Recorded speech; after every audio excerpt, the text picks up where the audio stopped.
સર્વ વૈષ્ણવોને જય શ્રી કૃષ્ણ. પ્રભુ નંદ કુમારો મે સ્વામીની વૃષભાનો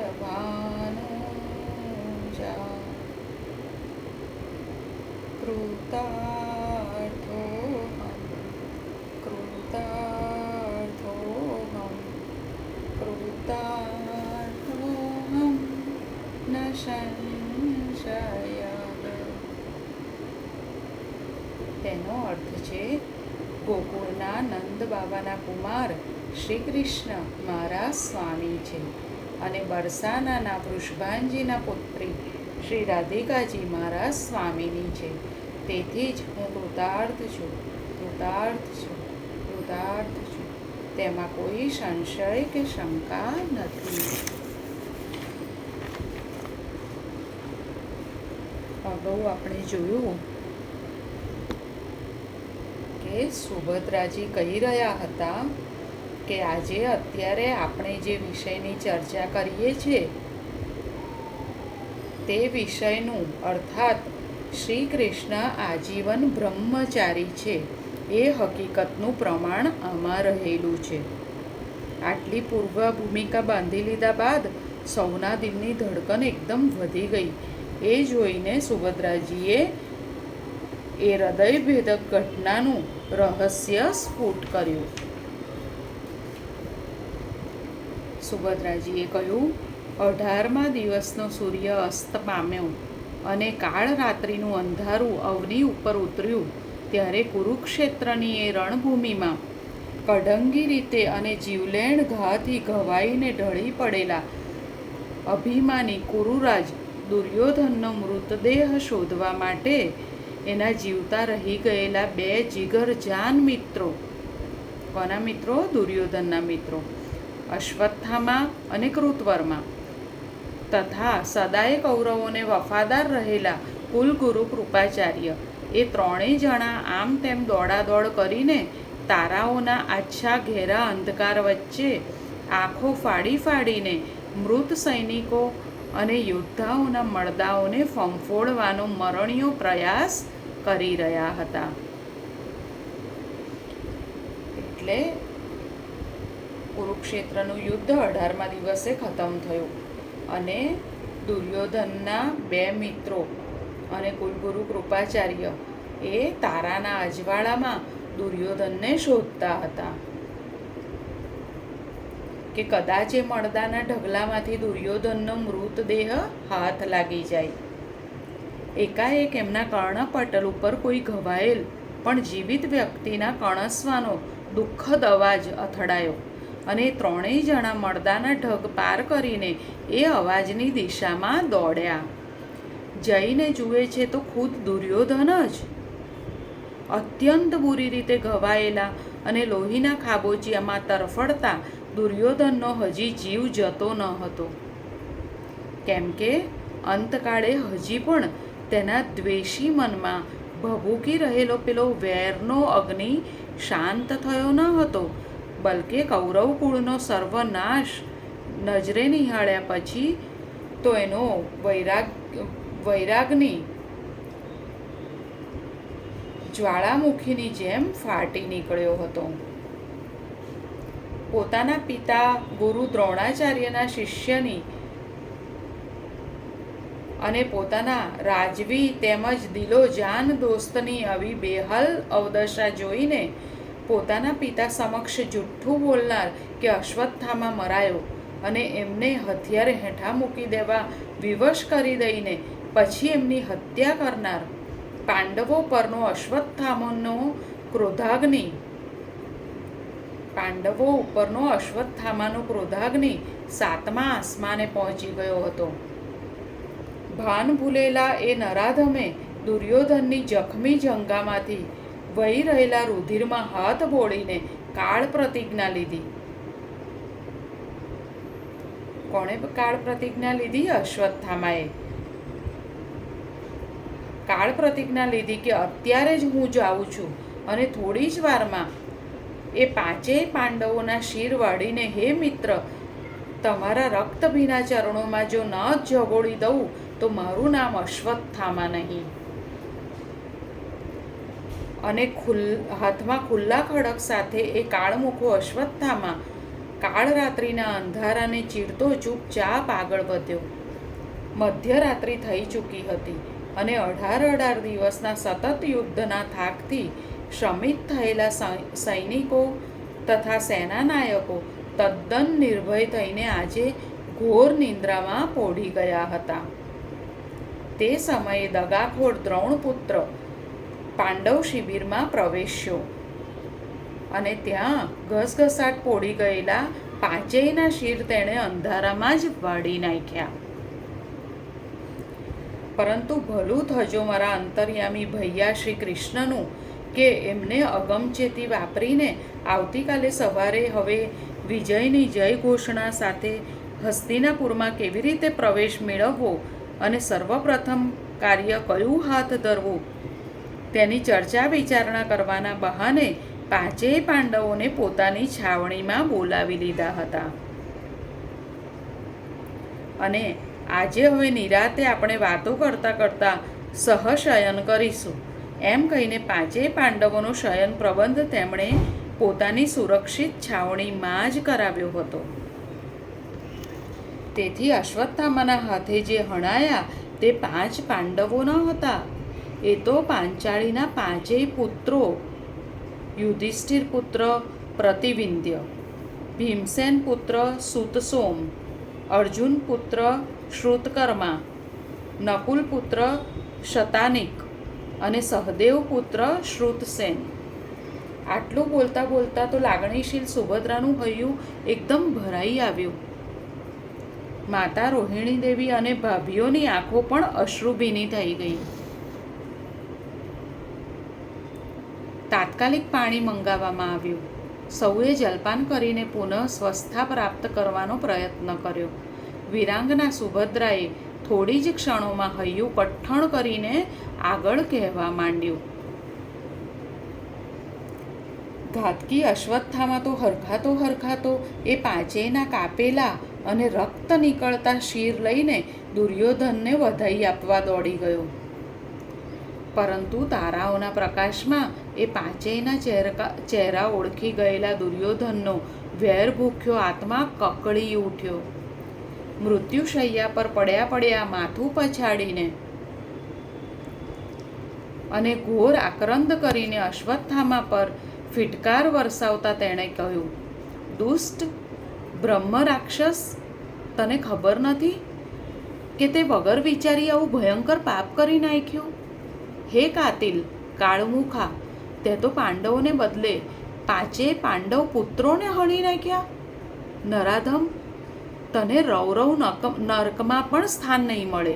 કુળઘાતક, તે તો મહારાજ શાંતનુના વંશનો એક પણ દીપક જલતો ન રહેવા દીધો.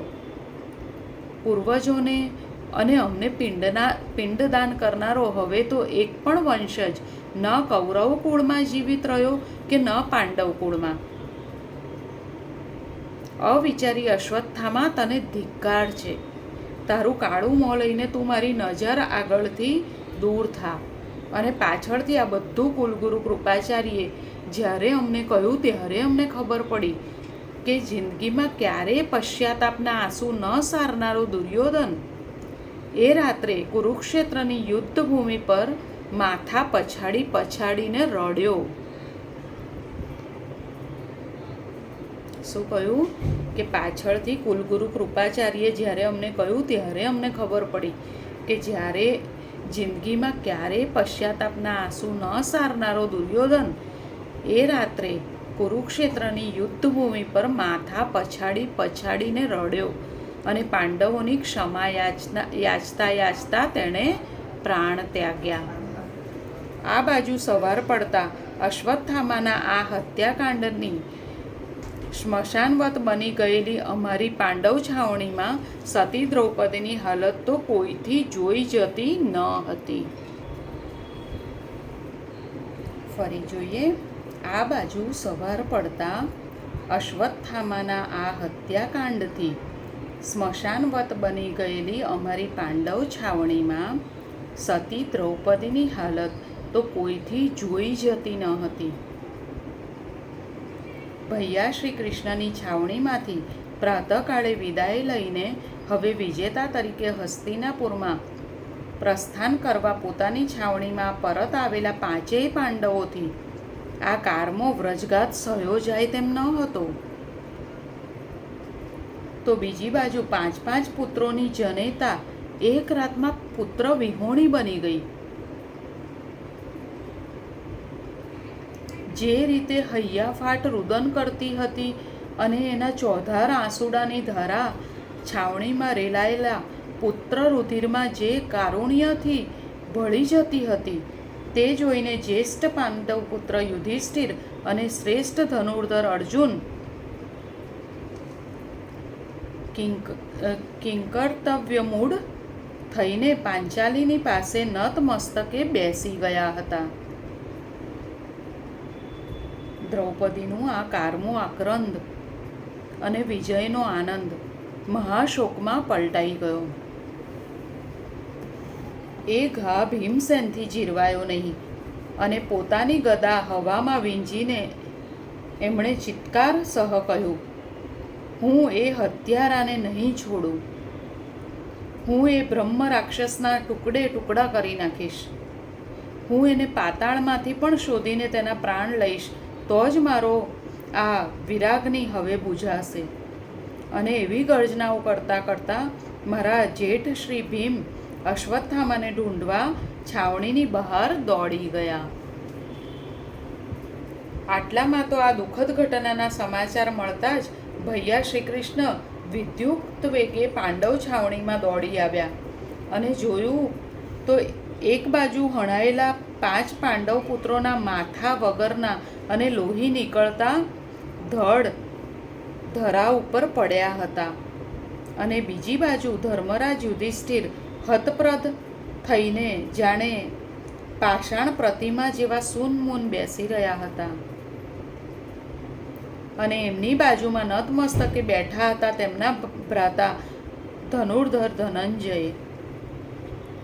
તો ત્રીજી બાજુ નતમસ્તકે ઊભેલા સહદેવ, નકુળ અને સાત્યકી જાણે કે કુરુક્ષેત્રની રુધિર તરસી ધરતીને પૂછી રહ્યા હતા કે શું હજીએ તારી રુધિર તૃષા તૃપ્ત થઈ નથી મા ધરીણી?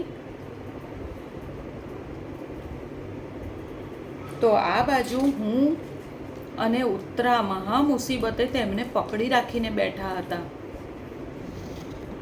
તે સતી દ્રૌપદી વાસુદેવને જોતા જ પોક મૂકીને બોલ્યા, હું લૂંટાઈ ગઈ ભૈયા શ્રી કૃષ્ણ, મારો તો સર્વનાશ થઈ ગયો. પરંતુ ભૈયા શ્રી કૃષ્ણની દુરંદેશી આવી અકલ્પ્ય ઘટનાથી જરા પણ વિચલિત થાય તેમ ન હતી. પરંતુ ભૈયા શ્રી કૃષ્ણની દુરંદેશી આવી અકલ્પ્ય ઘટનાથી જરા પણ વિચલિત થાય તેમ ન હતી. સમગ્ર પરિસ્થિતિ પામી ગયેલા ભૈયાએ એકદમ કહ્યું, પાર્થ, જટ રથ પર આરૂઢ થા. દ્રોણપુત્ર અશ્વત્થામા દિવ્ય અસ્ત્ર વિદ્યાનો જાણકાર છે. ભીમ ગમે તેટલો બહાદુર હોય છતાં એને નહીં પહોંચી શકે. ચાલ જલ્દી, તારા ગાંડીવ ધનુષ્યની કદાચ જરૂર પડી જશે. અને એક ક્ષણનો પણ વિલંબ કર્યા વિના શાળા બનેવીની એ કુરુક્ષેત્ર જોડી હવે આ ભીષણ હત્યાકાંડનો આખરી દવ ઓલવવા રથારૂઢ થઈને ભીમ અશ્વત્થામાની શોધમાં ઉપડી ગઈ. પછી તો હે માતેશ્વરી, હે ભાભીશ્રીઓ, જે કાંઈ બન્યું અને જે રીતે આ દુઃખદ પરિસ્થિતિ પર પડદો પડ્યો એની સાચી માહિતીથી અમે સૌ તો અજ્ઞાત જ રહી ગયા. કેમ કે પછી તો ન કોઈ કશું બોલવાના હોશ હતા કે ન કોઈનામાં કશું પૂછવાના. પરંતુ એ ઘટનાના 4-5 મહિના પશ્ચાત એક બીજી એવી ચમત્કારિક ઘટનાનું ભૈયા શ્રી કૃષ્ણ દ્વારા નિર્માણ થયું કે જેમાં ભૈયા શ્રી કૃષ્ણ આજીવન બ્રહ્મચારી જ છે એ હકીકતની સત્યતા પર પૂર્ણ પ્રકાશ પડ્યો અને આકાશવાણીએ એમાં સૂર પુરાવ્યો. ત્યારે એ રાત્રે મેં ખૂબ હઠ કરી એટલે તમારા જમાઈ રાજે મને અશ્વત્થામાએ કેવો મહા અનર્થ કરેલો તેની અથથી ઇતિ વાત કહી.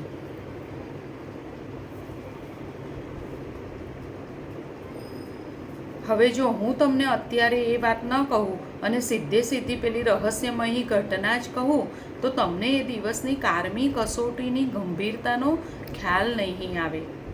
તેથી સર્વપ્રથમ હું તમને અશ્વત્થામાના અનર્થની વાત તમારા જમાઈએ મને જે પાછળથી કહેલી તેમના જ શબ્દોમાં કહું છું. એટલે અર્જુને સુભદ્રાને કહ્યું હતું. આટલું કહીને સુભદ્રાએ માતેશ્વરી સામે જઈને પૂછ્યું, માં, તમને કંટાળો તો નથી આવતો ને? શ્રી રાધાની વાતો સાંભળવા ભેગી થઈને મારી આ ભાભીઓને હું ભૈયાની વાતો કરવા બેસી ગઈ. એ જોઈને તમને અણગમો તો નથી થતો ને? તરત જ રોહિણીમાં બોલ્યા, દીકરા, તારા મુખેથી તારા ભૈયાના પરાક્રમોની વાતો હું છેક તારાને એના બચપણથી સાંભળતી આવી છું. અને આજે તું જે કહી રહી છે એ તો ખુદ તારો એ મોટો ભાઈ પણ અમને કદી ન કહે તેવી ગુપ્ત અને રહસ્યમય ઘટના છે. પછી કંટાળો ક્યાંથી આવે? ઉપરથી જિંદગીમાં ક્યારેય નહોતો આવ્યો તેવો આનંદ તમને બધાને ભેગા થઈને લાલાની વાતો કરતા જોઈને થાય છે. હવે રહી રાધાની વાત, તું ક્યાં નથી જાણતી કે તારો મોટો ભાઈ જે કાંઈ પરાક્રમ કરે યા ચમત્કાર સર્જે તેમાં એ તો કેવળ સર્જનહાર છે.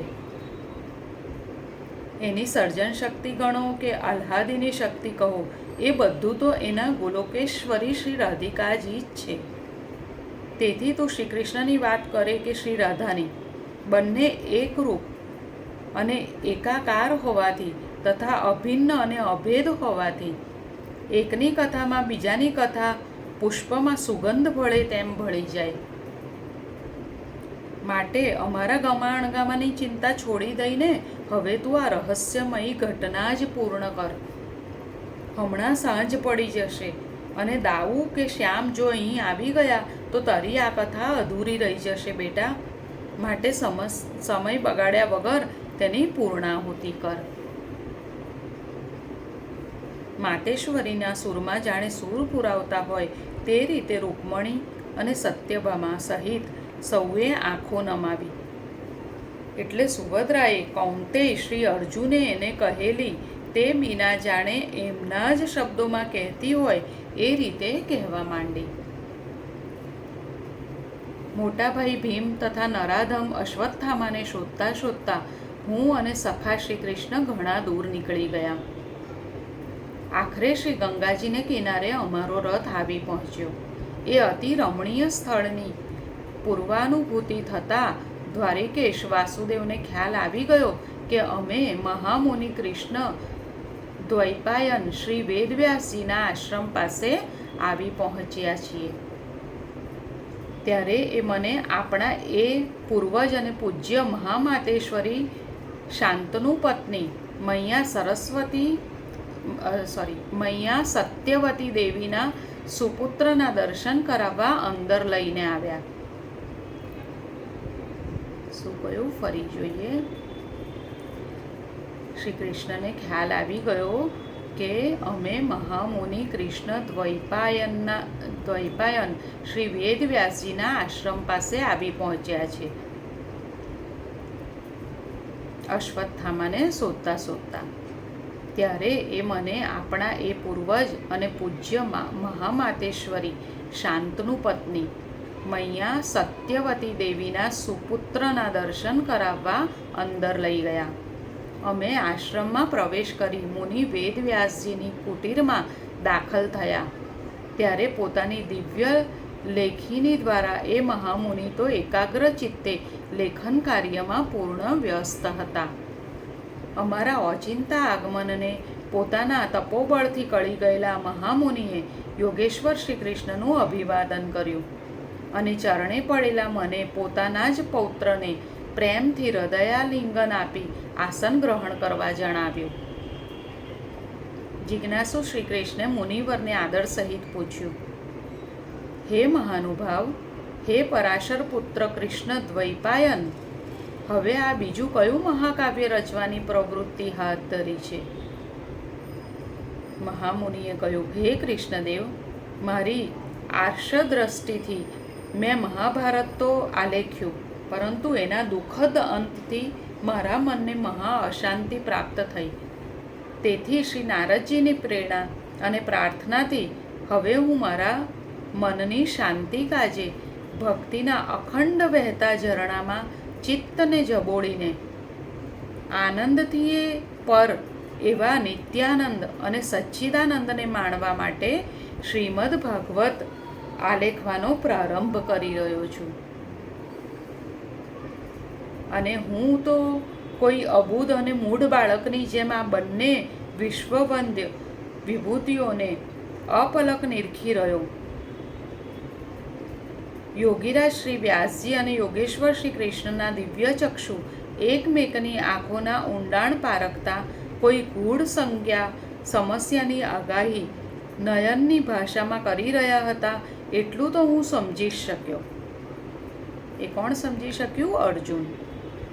ત્યાં તો એકાએક સખા શ્રી કૃષ્ણે દૂરથી આશ્રમના પ્રાંગણમાં પ્રવેશી રહેલા દ્રોણ પુત્ર અશ્વત્થામાને જોઈને જોરથી હાકલ કરી, ઓ હત્યારા અશ્વત્થામા, માનવભક્ષી દાનવને પણ શરમાવે એવો ઘોર હત્યાકાંડ કરનારા હે નરાધમ, હવે આટલેથી જ અટકી જા.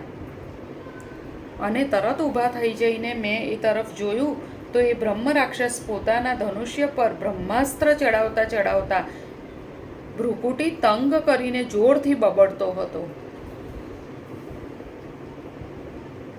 ગુરુદ્રોહી ધનંજય અને કપટી કૃષ્ણ, તમારા બંનેના અભિમાન હજી ઉતર્યા નથી? હું તમને તત્કાળ ધરાશાયી કરી દઉં છું.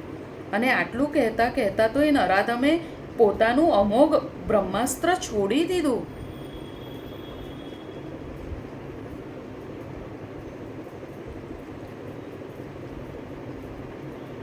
અને આટલું કહેતા કહેતા તો એ નરાધમે એટલે અશ્વત્થામાએ બ્રહ્માસ્ત્ર છોડી દીધું. આજે અહીંયા સુધી રાખીએ, ફરી જલ્દી મળીએ. સૌને જય શ્રી કૃષ્ણ. રાધે રાધે.